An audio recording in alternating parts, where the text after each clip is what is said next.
اگر کئی معبود ہوتے، معبود اپنی مرضی کرتا ہے، اختلاف رائے بھی ہو جاتا ہے، اب ہمارے معاشرے میں ہوتا نہیں، اختلاف رائے ہوتا ہے، تو اگر وہ ہوتے ان میں اختلاف رائے ہوتا، اب اس آپس میں مخالفت ہوتی اور ہر ایک کی مخلوق ہوتی، ہر ایک کی فوج ہوتی، دونوں دوسرے پہ کئی افراد، کئی حضرات جو ہے، کئی معبود اگر ہوتے تو وہ ایک دوسرے پہ حملہ کرتے، اب اس پہ کیا ہوتا، وہ اس پہ حملہ کرتا، وہ اس پہ حملہ کرتا، اب پوری کی پوری کائنات کا نظام کیا ہوتا، تباہ و برباد۔ جب ایسا نہیں ہوا، کبھی بھی ایسا نہیں ہوا، معلوم ہوا کہ معبود ایک ہے، معلوم ہوا کہ معبود ہے، بات سمجھ آئی نا جی؟ یہ قضیہ فرضیہ ہے کہ فرض کر لو اگر کئی معبود ہوتے جس طرح تم کہتے ہو تو پھر یوں ہوتا، جب یوں نہیں ہوا، آسمان اور زمین کا نظام تباہ نہیں ہوا، تو یہ بات درست ہے کہ جو ہے کائنات کے اندر صرف معبود ایک ہی ہے، وہ اللہ تبارک تعالیٰ کی ہستی ہے۔ بات سمجھ میں آ گئی؟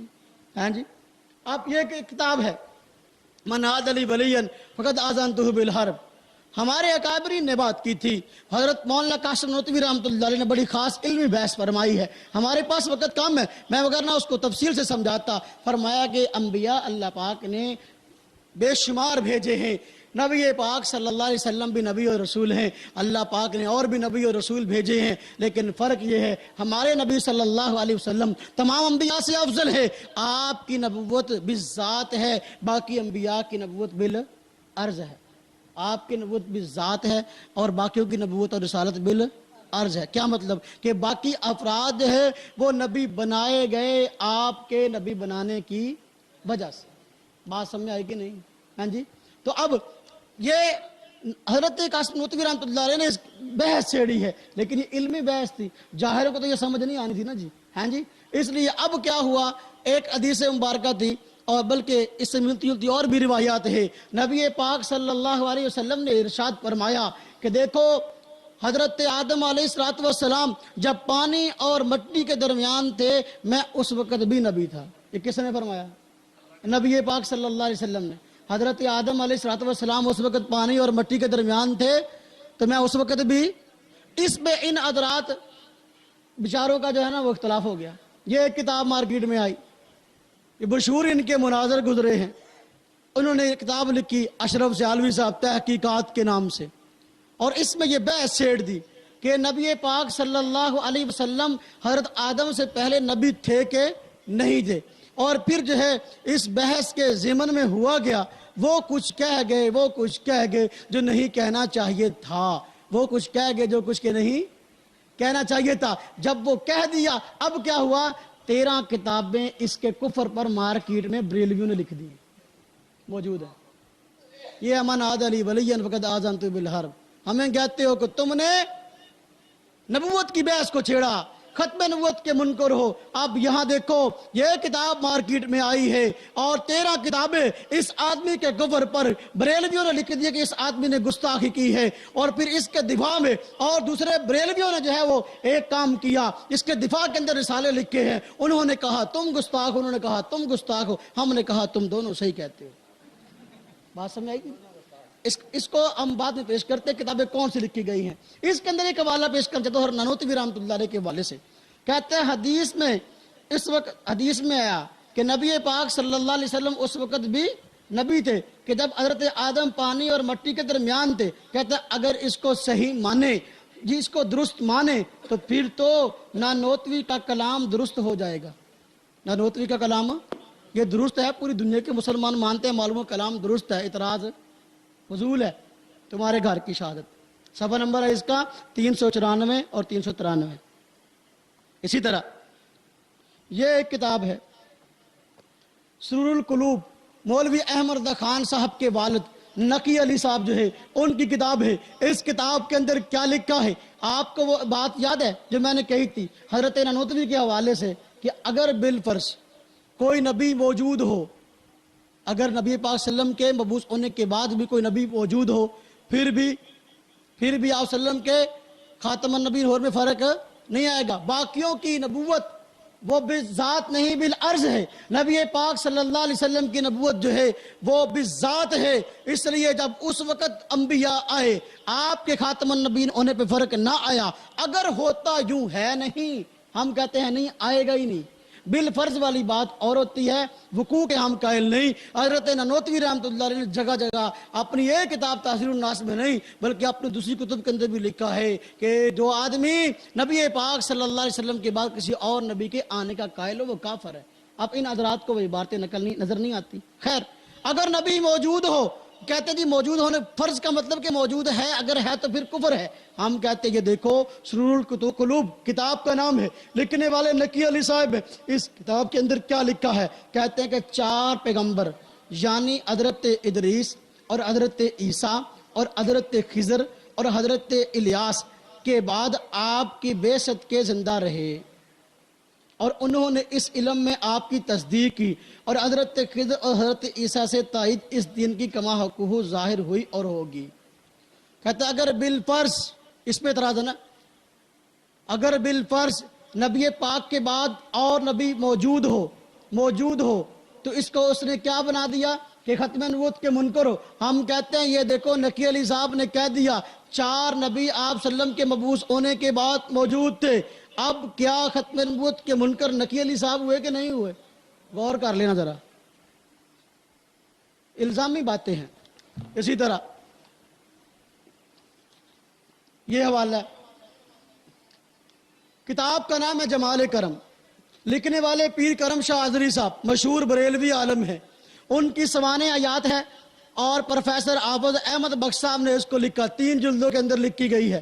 اس کتاب کے اندر پیر کرم شاہ حضری صاحب کا موقف لکھا، بھیرا شریف والے، انہوں نے ایک کتاب لکھی تھی تحذیر الناس میری نظر میں، اس رسالے کے اندر انہوں نے ثابت کیا کہ مولانا قاسم نانوتوی رحمۃ اللہ علیہ پر جو ختم نبوت کا الزام ہے وہ الزام غلط ہے۔ پھر اس آدمی نے کہا کہ میں نے صرف خود ہی نہیں بلکہ اپنے مدرسے کے تمام اساتذہ کو جمع کیا، میٹنگ بلائی اور کہا اس کتاب کو غور سے پڑھو، کیا واقعی اس میں غلط بات لکھی ہے، عقیدہ ختم نبوت کا انکار ہے کہ نہیں۔ تمام مدرسے کے اساتذہ نے بھی فیصلہ کیا نہ اس کتاب کے اندر ایسا کوئی لفظ موجود نہیں ہے جس کی وجہ سے کہا جا سکے کہ مولانا قاسم نانوتوی وہ ختم نبوت کے منکر ہیں۔ اس لیے خود جو یہ کتاب ہے، اس کتاب میں کئی حوالہ جات ہیں۔ صفحہ نمبر 693 اور 94 کے اندر کیا لکھا؟ کہتا ہے درست نہیں کہ وہ عقیدہ ختم نبوت کے منکر تھے۔ کہتا ہے یہ بات درست نہیں کہ حضرت نانوتوی ختم نبوت کے منکر تھے، یہ بات درست نہیں، بلکہ ان کی عبارات سے یہ بات واضح ہوتی ہے کہ وہ ختم نبوت زمانی کے نہ صرف قائل بلکہ اس کے منکر کو دائرہ اسلام سے خارج سمجھتے تھے۔ کتاب کا نام جمال کرم، صفحہ نمبر 693 اور صفحہ نمبر 694۔ اسی طریقے سے پھر کہنے لگا، پھر اس کا موقف نقل کیا گیا پیر کرم شاہ صاحب کا کہ جی اس آدمی نے حضرت نانوتوی کے عبارت کے کفریہ کہنے میں احتیاط برتی ہے کہ وہ کافر نہیں۔ صفحہ نمبر 696۔ کافر کو کافر نہ کہنے والا کون ہے؟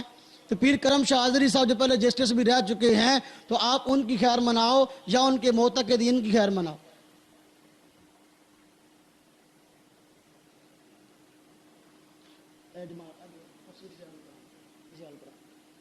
ایک اور کتاب ہے تفسیر ضیاء القرآن کے نام سے، یہ بہت معروف ہے، بریلوی حضرات اس کو پڑھتے بھی ہیں، ایسے درس بھی دیتے ہیں۔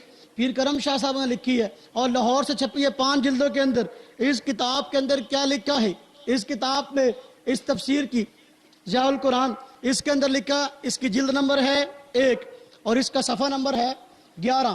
اس میں لکھا گیا اس باہمی دیوبندی اور بریلوی اختلاف کے بارے میں کہا گیا، اس باہمی اور داخلی انتشار کا سب سے المناک پہلو اہل سنت والجماعت کا آپس میں اختلاف ہے جس نے انہیں 2 گروہوں میں بانٹ دیا۔ دین کے اصولی مسائل میں دونوں متفق ہیں، اللہ تعالیٰ کی توحید ذاتی اور صفاتی، حضور نبی کریم صلی اللہ علیہ وسلم کی رسالت اور ختم نبوت، قرآن کریم، قیامت اور دیگر ضروریات دین میں کلی موافقت ہے۔ کیا کہ ان دونوں گروہوں کے اندر دیوبندی اور بریلوی ہر اعتبار سے موافقت ہے۔ ختم نبوت کا لفظ بھی آیا، ختم نبوت، قرآن کریم، قیامت اور دیگر ضروریات دین میں کلی موافقت ہے۔ ہم کہتے ہیں کلی موافقت ہے، اگر ہم ختم نبوت کے منکر ہیں تو پھر تم بھی ہو، کلی موافقت کا یہی مانا؟ ہاں جی، اگر ہم ختم نبوت کے منکر ہیں پھر تم بھی ہو، اگر ہم نہیں تو پھر تم بھی۔ صفحہ نمبر اس کا 11، جلد نمبر 1، تفسیر ضیاء القرآن، جی پڑھاؤ جلدی جلدی. یہ کتاب ہے، کتاب کا نام ہے ڈھول کی آواز. یہ کتاب 10 علماء کرام کے اس پہ دستخط اور تائیدات ہیں. خواجہ قمر الدین سیالوی صاحب اور ان کی ہمنوا حضرات نے یہ کتاب لکھی ہے، اور بریلویوں کے ہاں ان علماء کا بہت ہی زیادہ اعتبار ہے اور احترام ہے، بزرگان دین شمار ہوتے ہیں. انہوں نے کتاب ڈھول کی آواز لکھی. اس کتاب کا موضوع کیا ہے؟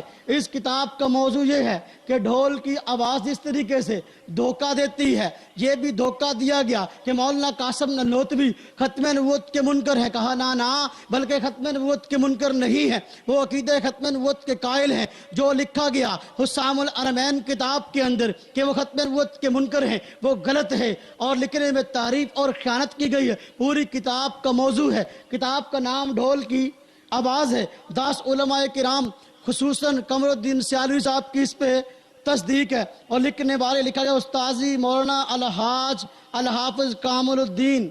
ہاں جی، تو اب یہ کتاب سیال شریف سے بھی تصدیق شدہ. کہا گیا عقیدہ ختم نبوت کے منکر نہیں حضرت نانوتوی. اب کوئی آدمی کہتا ہے تو پہلے ان حضرات کو کافر کہنا پڑے گا، اس لیے کہ کافر کو کافر نہ کہنے والا خود کافر ہو جاتا ہے تمہارے اصول کے مطابق. پھر یہ ایک کتاب ہے، اس کتاب کا نام انکشاف حق ہے. کیا نام ہے؟ کتاب کا نام انکشاف حق. لکھنے والے مشہور بریلوی عالم جن کا نام حضرت مولانا مفتی خلیل احمد خان صاحب قادری برکاتی بجنوری. اب یہ کیا لکھتے ہیں؟ پوری کتاب کا موضوع کیا ہے؟ کتاب کا موضوع یہ پوری کتاب حسام الارمین کا جواب ہے کہ احمد خان صاحب نے دیانت سے کام نہیں لیا، اکابر علماء دیوبند کو کافر کہہ کر بہت بڑا جھوٹ بولا ہے. پوری کی پوری کتاب جو ہے احمد خان صاحب کا جواب ہے. ہم کہتے ہیں بریلوی عالم اب یہ خود کتاب لکھ رہے ہیں، کتاب کا نام ہے انکشاف حق، اور لکھا احمد خان جھوٹ بولتا رہا، اس نے حسام الارمین کے اندر جو ہے جھوٹ بولے ہیں، اکابر علماء دیوبند کو کافر کہا. یہ بات غلط ہے. پوری کتاب کا موضوع یہ ہے. اب تم بتاؤ کیا یہ مسلمان رہے کہ نہیں؟ تم کہتے ہو کافر کو کافر نہ کہنے والا خود کافر ہو جاتا ہے. انکشاف حق کتاب ہے. اس کتاب کے اندر کیا لکھا گیا ہے؟ جی جی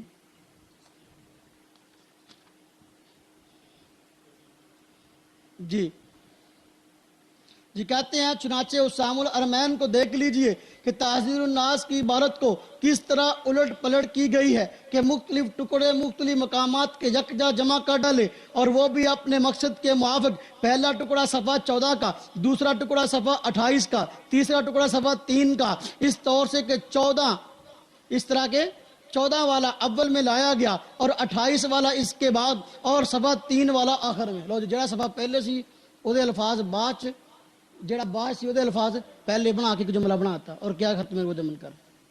یہ ہے الٹ اور پلٹ. انکشاف حق صفحہ نمبر 189. اسی طریقے سے یہ کتاب ہے، کتاب کا نام ازالت الریب ہے. لکھنے والے ادھر متوجہ ہوں جی، کتاب کا نام ازالت الریب ہے. لکھنے والے میں چھوٹے علماء کا حوالہ نہیں دے رہا، بڑے بڑے علماء کرام. اب یہ بریلوی عالم اشرف سیالوی صاحب یہ کیا کہتے ہیں، ذرا ان کی بات کو بھی سنیے. کہتے ہیں کہ جی دیکھو عبارات کے اندر کانٹ شانٹ کر کے کسی آدمی کو کافر کہنا یہ تو بہت بڑا ظلم ہے، اور کفر کا فتویٰ جڑ دینا یہ بڑی غلط بات ہے. کتاب کا نام ہے ازالت الریب، اور یہ کتاب کس کے خلاف لکھی ہے؟ گولڑا شریف والے پیر نصیر الدین صاحب، ان کے خلاف یہ کتاب ہے. اور اس کتاب میں کیا کہا گیا؟ عبارتوں کو کانٹ چھانٹ کر کسی کا کفر کا فتویٰ لگانا یہ بہت بڑی غلطی ہے. کتاب کا نام یہ ہے اور صفحہ نمبر 71 ہے. اور پھر اس کو چیلنج بھی کیا گیا، شاہ نصیر الدین گولڑوی کو چیلنج. اب ان دونوں کا آپس میں اختلاف ہوا. شاہ نصیر الدین گولڑوی نے اس کے خلاف کتاب لکھی ہے اشرف سیالوی کے خلاف، اشرف سیالوی نے شاہ نصیر الدین گولڑوی کے خلاف کتاب لکھی ہے. دونوں نے ایک دوسرے کو گستاخ کہا ہے. ہم کہتے ہیں اگر یہ اصول آپ کے حق میں ہے تو کیا ہمارے حق میں ٹھیک نہیں؟ ہمارے جب اکابر کی عبارتیں آتی ہیں پھر کانٹ شانٹ کرنا جائز ہو جاتا ہے، جب اپنی باری آتی ہے پھر کانٹ شانٹ کرنا ایمان بن جاتا ہے. ہاں جی، یہ کتاب ہے. کتاب کا نام میٹھی میٹھی سنتیں اور دعوت اسلامی.